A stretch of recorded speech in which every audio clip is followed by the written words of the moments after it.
अफसोस के साथ एक बात मैं कह रहा हूं कि अगर हम शहीद आजम भगत सिंह के बलिदान को नमन करते हैं तो अशफाक की कुर्बानी को नजरअंदाज नहीं किया जा सकता है।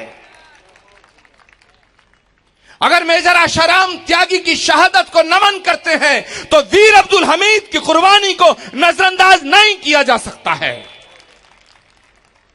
ये गांधी का देश है, ये सुभाष का देश है, ये भगत सिंह का देश है, ये चंद्रशेखर आजाद का देश है, ये वीर अब्दुल हमीद का देश है, ये बिस्मिल का देश है। माफ करना, ये फिरका परस्ती की बातें करने वाले वाहियात नेताओं का देश नहीं है।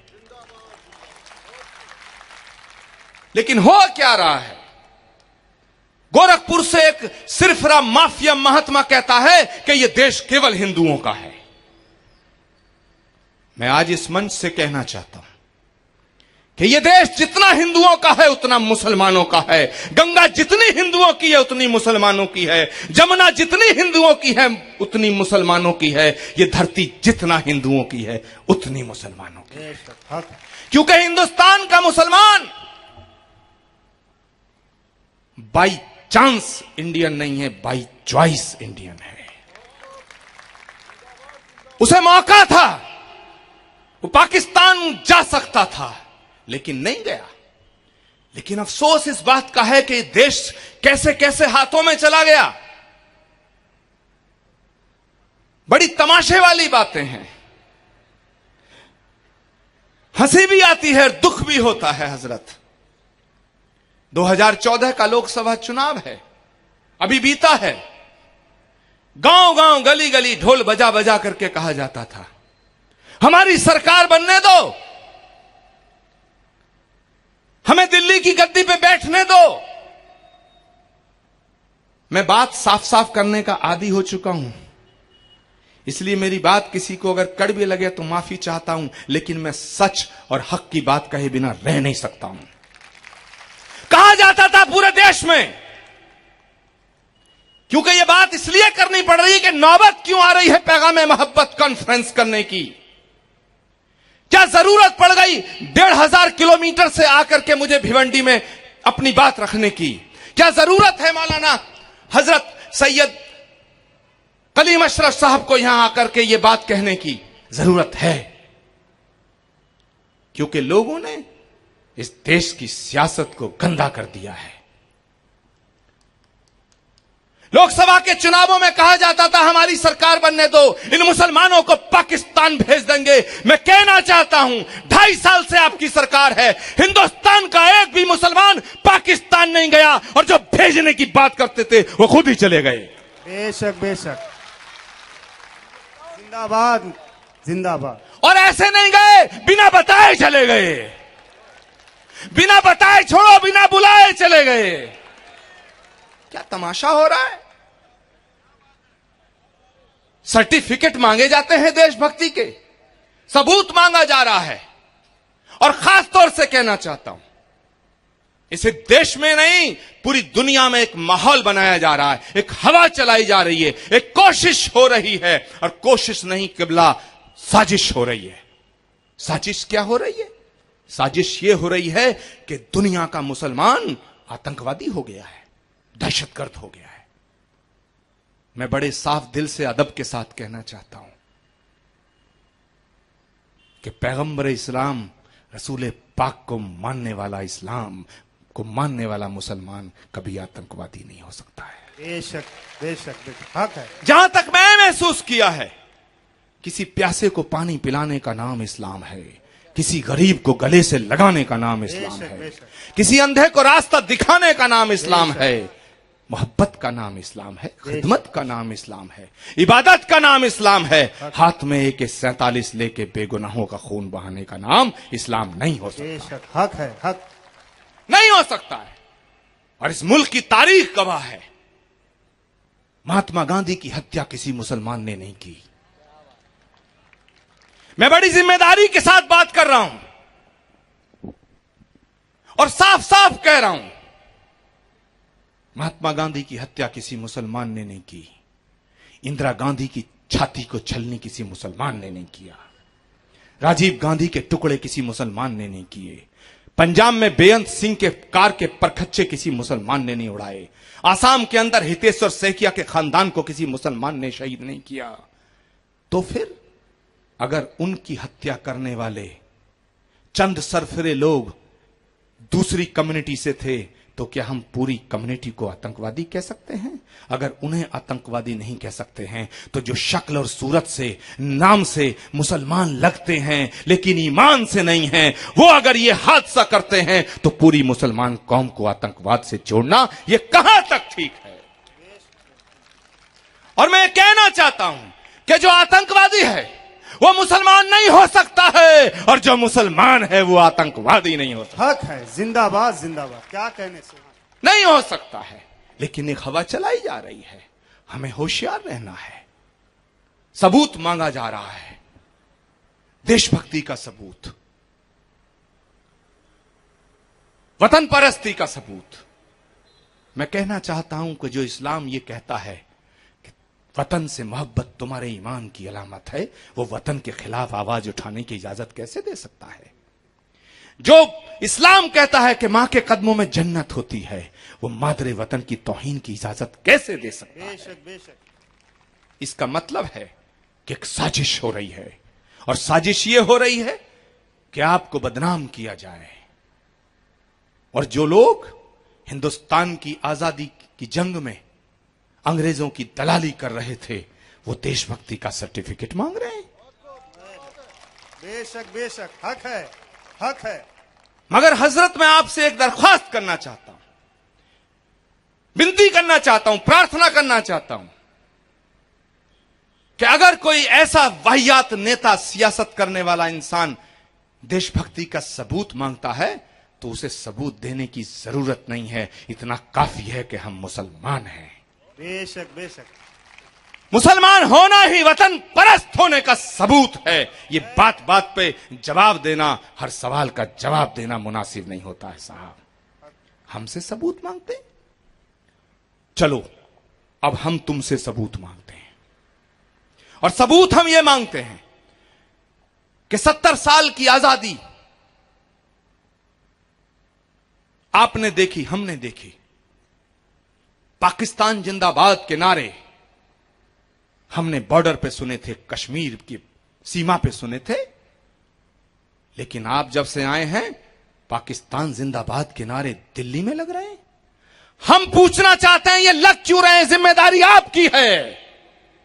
आपके नेता कहते हैं कि जो पाकिस्तान जिंदाबाद कहेगा उसकी जबान खींच ली जाएगी। हम बिल्कुल कहना चाहते हैं, जो इस देश से गद्दारी करे, जो इस देश को तोड़ने की बात करे, उसकी जबान खींच लो। लेकिन उनकी जबानों का क्या करोगे जो तुम्हारी पार्टी के नेता रोज इस देश को तोड़ने की कोशिश करने वाले बयान देते हैं? हक हक। अगर जबान खींचनी है, पाबंदी लगानी है, तो जरूर लगाओ उन लड़कों पर जो पाकिस्तान जिंदाबाद कहते हैं, इस देश की तहजीब को तोड़ना चाहते हैं, इस देश की एकता को तोड़ना चाहते हैं। लेकिन उनकी जबानों का क्या करोगे जो तुम्हारी पार्टी के नेता रोज कहते हैं कि ये देश इनका नहीं है, ये देश उनका नहीं है? मैं कहना चाहता हूं, ये देश न फकत हिंदुओं का है, न मुसलमानों का है, न सिखों का है, न ईसाइयों का है। ये देश 125 करोड़ हम हिंदुस्तानियों का देश। बेशक बेशक। जिंदाबाद जिंदाबाद। क्या कहने? वाह। नारे तकबीर, नारे रिसालत, पैगामे मोहब्बत, श्री आचार्य प्रमोद कृष्णम साहब। वाह वाह वाह वाह वाह। ये 125 करोड़ हिंदुस्तानियों का देश है। ये हमारा देश है, ये तुम्हारा देश है। ये वाहियात बातें करने वाले माफिया योगी आदित्यनाथ और साक्षी महाराज जैसे डकैतों का देश नहीं है। हक है, हक। जिंदाबाद जिंदाबाद। क्या कहने? हक। क्या तमाशा हो रहा है? अरे भाई, और इस देश की सियासत हजरत पहुंच कहां गई है? बड़ी जिम्मेदारी से सोचना है।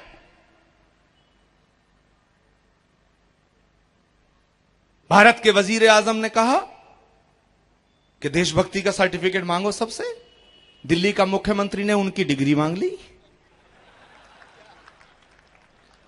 दिल्ली के मुख्यमंत्री ने उनका सर्टिफिकेट मांग लिया।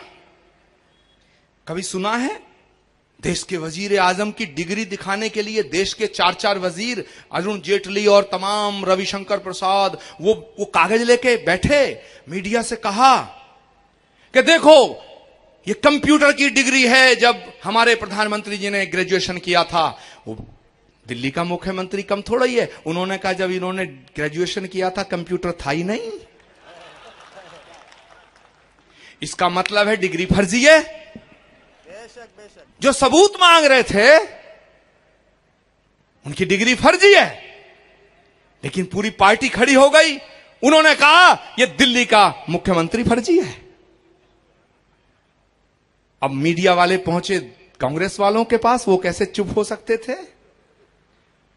उन्होंने दिग्विजय सिंह जी से कहा कि साहब बीजेपी ये कहती है, केजरीवाल ये कहते हैं, उन्होंने कहा है प्रधानमंत्री फर्जी है, प्रधानमंत्री के लोगों ने कहा मुख्यमंत्री फर्जी है, आप क्या कहना चाहते हैं? बोले दोनों फर्जी हैं। क्या बात।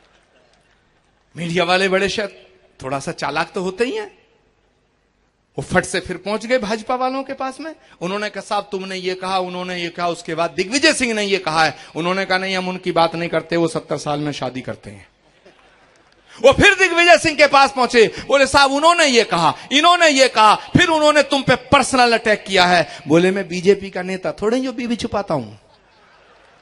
ये आलम है साहब, क्या कहने। हक। हम यहां पहुंच गए। जिम्मेदारी से सोचना है कि आखिर ये हालात कैसे बन गए। ये हालात इसलिए बने कि हमने अपने आप को महदूद कर लिया। किसी ने भिवंडी तक कर लिया, किसी ने बंबई तक कर लिया, किसी ने संभल तक कर लिया, किसी ने जौनपुर तक कर लिया, किसी ने बनारस तक कर लिया। मेरे दोस्तों, जिस तरह घरों से निकल के रात को आज आप देश की एकता के लिए पूरी दुनिया में मोहब्बत का पैगाम देने के लिए इस कॉन्फ्रेंस में आए हैं, उसी तरह जहां भी जाओ, घर घर जाओ, गली में रहो, मोहल्ले में रहो, गांव में रहो, सड़क पे रहो, पान की दुकान पे, चाय की दुकान पे, जहां भी रहो, हिंदुस्तान जिंदाबाद का नारा और पैगाम मोहब्बत करते रहो। हिंदुस्तान हिंदुस्तान हिंदुस्तान। क्योंकि ये जरूरी हो गया है। और कुछ उलमा अकराम कहते हैं, कुछ हमारे साधु महात्मा भी कहते हैं कि सूफियों को सियासत से दूर रहना चाहिए। बात बिल्कुल ठीक है। मुझे भी 2-4 फोन भिवंडी से गए थे कि साहब वहां तो सियासी लोग भी आ रहे हैं। मैं आज बड़े साफ दिल से कहना चाहता हूं कि सियासत से दूर रहना चाहिए, लेकिन तब रहना चाहिए जब सियासत पाकर साफ हो। लेकिन जब सियासत गंदी हो तो हमें उसमें घुस करके सियासत को साफ करना चाहिए। क्या बात है, एकदम सच बात, हक बात।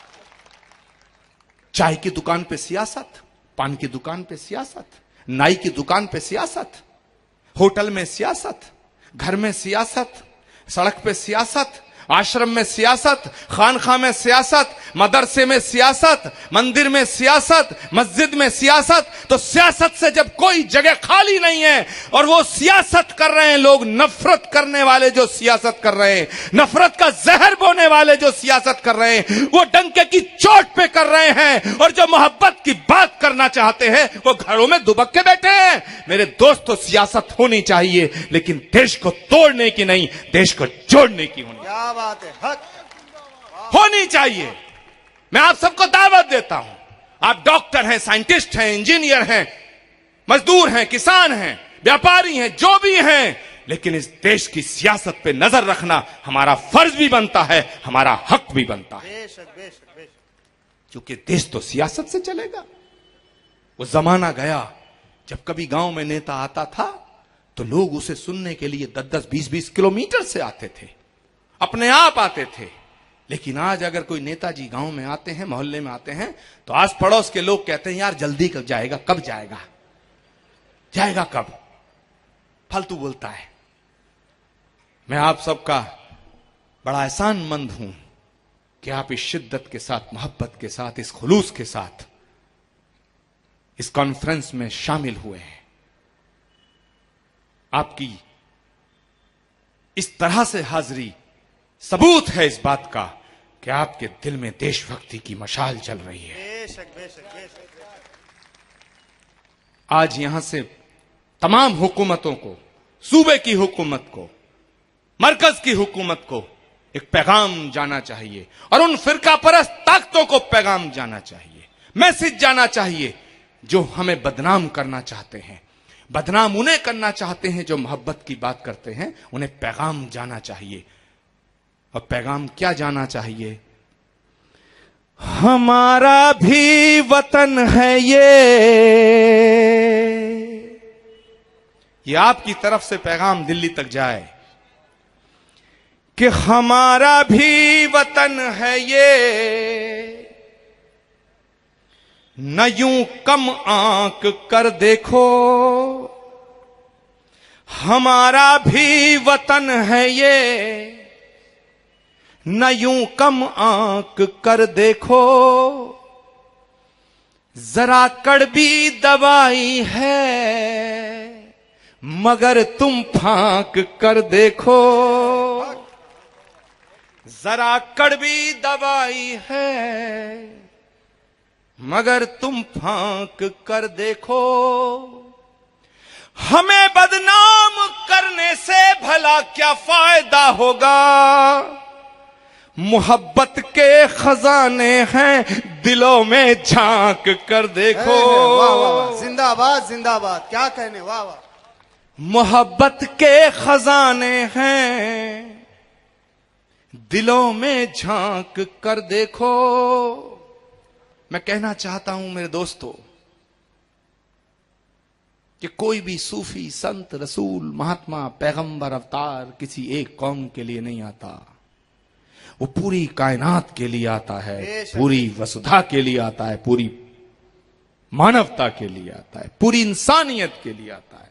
और अगर ऐसा नहीं होता तो मर्यादा पुरुषोत्तम को मर्यादा पुरुषोत्तम ना कहा जाता, मर्यादा हिंदू कहा जाता। और पैगंबर इस्लाम को रहमतुल मुसलमीन कहा जाता, रहमतुल आलमीन ना कहा जाता। बेशक बेशक बेशक।